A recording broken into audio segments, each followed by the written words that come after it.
Bab 4. Berbeda. Aruna melangkahkan kakinya dengan ragu. Hendra meletakkan hair dryer di meja sembari menunjukkan di mana letak saklar sehingga Aruna bisa memanfaatkannya untuk mengeringkan baju. Sedikit kikuk karena panjang kabel hair dryer mengharuskannya berdiri, Aruna memegangi bagian bawah rok. Menundukkan kepalanya memastikan hair dryer berhembus panas tepat pada roknya yang basah. Adegan yang sungguh di luar kata anggun. Malah tampak sangat aneh karena kaki Aruna terbuka santai padahal dia mengenakan midi dress. Masih bisa dimaklumi menurut benak Aruna, karena dirinya membelakangi Hendra. Dari awal masuk lelaki itu mengambil salah satu buku koleksinya pada rak buku yang membentang di bagian kanan ruangan. Lalu duduk di meja kerjanya dan terlihat fokus membaca. Apa-apaan dia? Aruna tidak menyadari bahwa Hendra beberapa kali mengamatinya. Dia sungguh tak menduga jika perempuan yang akan menikah dengannya adalah gadis seberantakan itu. Apakah karena dia Aruna adalah seorang pengganti maka dari itu dia sama sekali jauh dari ekspektasi garis bawah? Bagaimana bisa kakeknya yang perfeksionis menyiapkan jodoh bertahun-tahun lamanya berupa gadis aneh yang suka tersenyum garis bawah? Pikiran Hendra meliuk-liuk seperti sedang bermain teka-teki. Akhirnya selesai juga, syukurlah, lihat rokku sudah kering. Seru Aruna bersemangat membuyarkan lamunan Hendra. Segera matikan itu. Pinta Hendra yang terganggu dengan suara lirih hair dryer. Aruna malah tak sengaja mengarahkan hair dryer menyala itu pada wajahnya. Hembusan hawa panas tiba-tiba membuatnya terkejut dan ekspresi wajah lucu muncul sekilas. Sesungguhnya ekspresi itu cukup menggemaskan. Sebelum akhirnya segera meraih ujung kabel hair dryer supaya alat itu berhenti. Apa kau terlahir berantakan? Hendra mengajukan pertanyaan sindiran dengan lugas. Apakah kau terlahir? Aruna ingin membalas sindiran Hendra. Dan tertahan di benaknya. Buat apa membalasnya toh tak ada gunanya. Kenapa? Lanjutkan saja. Aku tidak seprotokoler kakekku. Pungkas Hendra. Aruna hanya menggelengkan kepalanya sedang tidak minat berdebat. Seharusnya saat ini dia berhati-hati dengan siapapun yang berhubungan dengan nama Joyodiningrat. Namun potongan kalimat tanpa penyelesaian itu malah membuat sang pewaris Joyodiningrat kesal bercampur penasaran. Aku hampir yakin, gadis sepertimu mampu menghinaku, untungnya itu hanya keyakinan palsu. Wow, kata-kata Hendra sungguh tajam. Benar-benar konsisten dari pertemuan pertama dan kedua. Sepertimu. Oh ya Tuhan, Tuan Muda Hayangan terhormat. Aruna berupaya menjaga kewarasannya. Kau terlahir bermulut tajam. Umpatannya hanya sampai tenggorokan. Lain kali karena kita akan banyak beraktivitas bersama, tolong kurangi perilaku anehmu. Sesungguhnya kata, unikmu, yang disusun Hendra. Namun dia berakhir memilih kata, aneh, agar terkesan tak bersahabat. Aneh. Aruna mencoba menyusuri tindakannya dari awal makan malam hingga sampai di ruang kerja Hendra. Dia merasa tidak menemukan, aneh, apapun.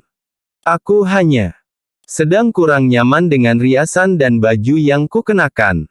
Aruna mencoba membela diri. Laki-laki itu mengamatinya dari atas sampai bawah.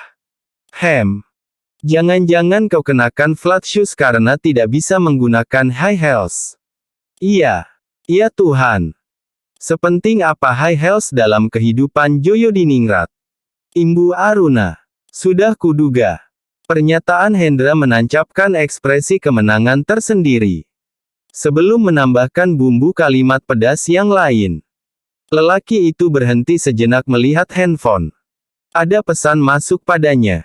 Sembari menutup telepon genggamnya, mata biru itu berdiri. Ayah dan ibumu sudah selesai dengan makan malamnya. Mereka sedang menuju lantai 1. Kita ditunggu di sana. Hendra melangkahkan kakinya keluar ruangan namun tidak secepat langkah kaki kedatangannya tadi. Sebenarnya aku ingin membicarakan beberapa hal denganmu, itulah alasanku membawamu ke ruang kerjaku. Ada beberapa hal yang belum sempat kita bahas dalam pertemuan pertama kita. Jelas Hendra. Apa kau tidak keberatan jika aku meminta tambahan waktu pada pertemuan ketiga kita? Tanya Hendra. Keduanya kini sedang berada di lift menuju lantai 1. Aruna mengamati dirinya pada kaca lift, satu frame dengan Hendra. Sebuah perbedaan yang mencolok terlukis di sana.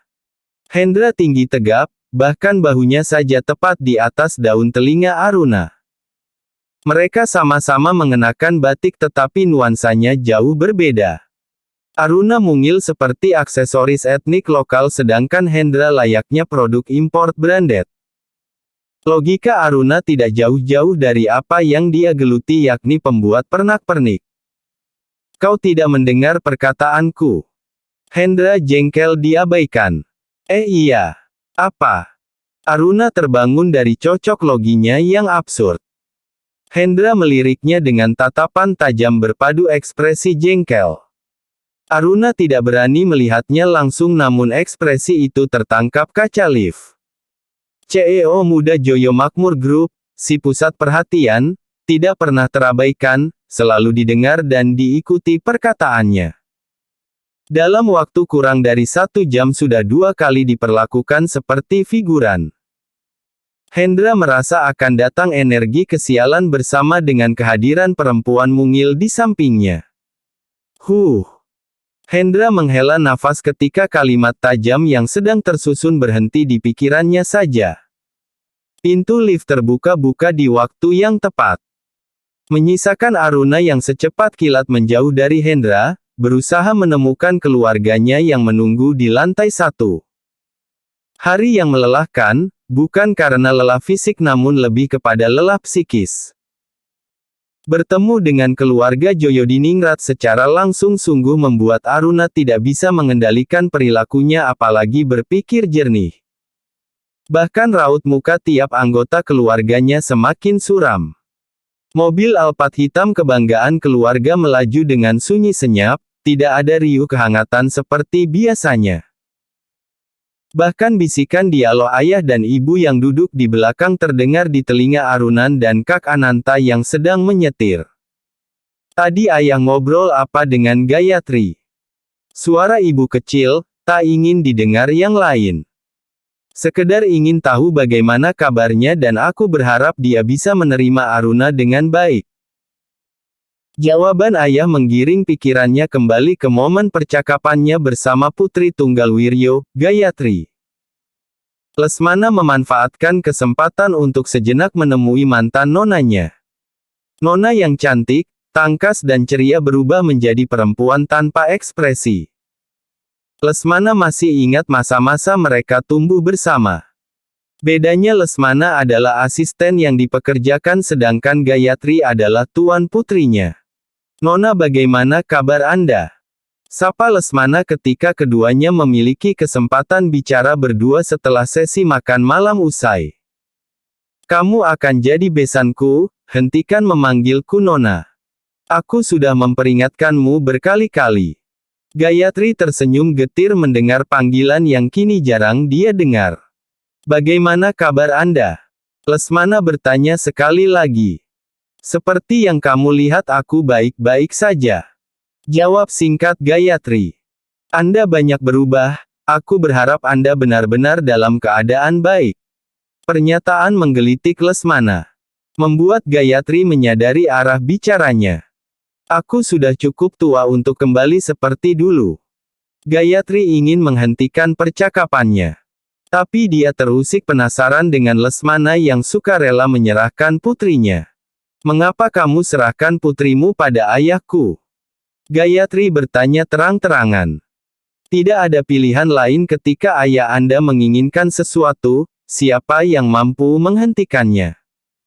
Jawab Lesmana. Gayatri terdiam menerawang dengan tatapan kosong. Izinkan saya menitipkan putri saya pada Anda. Lanjut Lesmana. Aku tak bisa berjanji dia akan baik-baik saja. Sesungguhnya aku lebih kecewa padamu, ternyata selama ini kamu turut terlibat dalam rencana panjang ayahku. Perempuan itu menyatukan kedua tangannya saling berpegangan, jemarinya mengusap satu sama lain. Sebuah kebiasaan ketika dia sedang khawatir. Lesmana memahami kebiasaan mantan nonanya. Putriku Aruna gadis yang kuat, aku yakin dia mudah beradaptasi, hanya saja aku berharap dia mendapat dukungan di tempat barunya nanti. Lesmana mencoba memecahkan kekhawatiran nonanya. Bukan itu masalahnya, aku melihat putrimu begitu muda dan polos. Aku yakin dia belum mengerti keadaan sesungguhnya.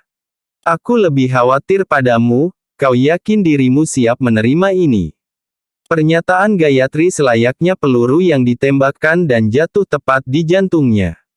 Seorang ayah pasti akan melepas putrinya pada lelaki yang dia pilih. Namun bukan begini caranya. Jantung, hati dan seluruh organnya serentak ngilu. Aku pikir menyerahkan putraku pada ayah merupakan akhir dari penembusan kesalahanku. Nyatanya masih ada yang harus berkorban. Gayatri menelungkupkan tangannya di dada. Pemandangan kekhawatiran terpancar pada dirinya. Bisakah Anda membantu Aruna?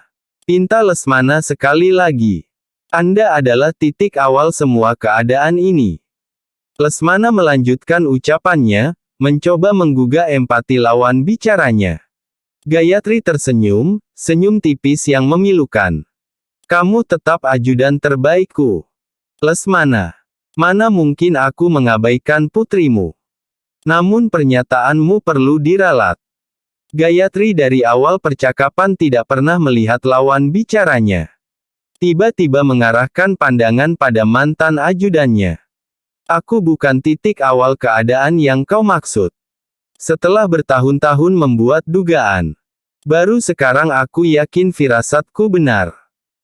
Kedatangan kalian kembali disertai menyerahkan putrimu pada keluarga kami, adalah strategi ayah memenangkan hati para Dewan Joyo Makmur Group 25 tahun lalu.